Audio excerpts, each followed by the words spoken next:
کہ رسول اللہ صلی اللہ علیہ وسلم جب رات میں تہجد کے لیے کھڑے ہوتے تو یہ دعا پڑھتے، جس کا ترجمہ یہ ہے: اے میرے اللہ، ہر طرح کی تعریف تیرے ہی لیے زیبا ہے۔ تو آسمان اور زمین اور ان میں رہنے والی تمام مخلوق کا سنبھالنے والا ہے، اور حمد تمام کی تمام بس تیرے ہی لیے مناسب ہے۔ آسمان و زمین اور ان کی تمام مخلوقات پر حکومت صرف تیرے ہی لیے ہے، اور تعریف تیرے ہی لیے ہے۔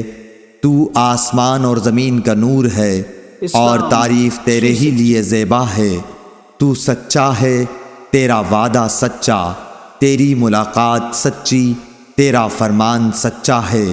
جنت سچ ہے، دوزخ سچ ہے، انبیاء سچے ہیں، محمد صلی اللہ علیہ وسلم سچے ہیں، اور قیامت کا ہونا سچ ہے۔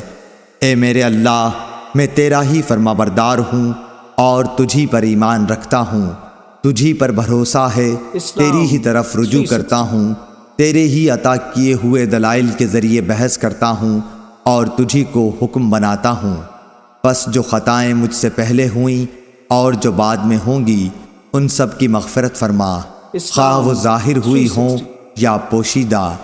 آگے کرنے والا اور پیچھے رکھنے والا تو ہی ہے، معبود صرف تو ہی ہے، یا یہ کہا کہ تیرے سوا کوئی معبود نہیں۔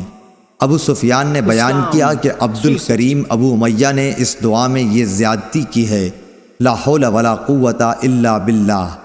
سفیان نے بیان کیا کہ سلیمان بن مسلم نے طاؤس سے یہ حدیث سنی تھی، انہوں نے حضرت عبداللہ بن عباس رضی اللہ عنہ سے، اور انہوں نے نبی کریم صلی اللہ علیہ وسلم سے۔ صحیح بخاری حدیث نمبر 1120۔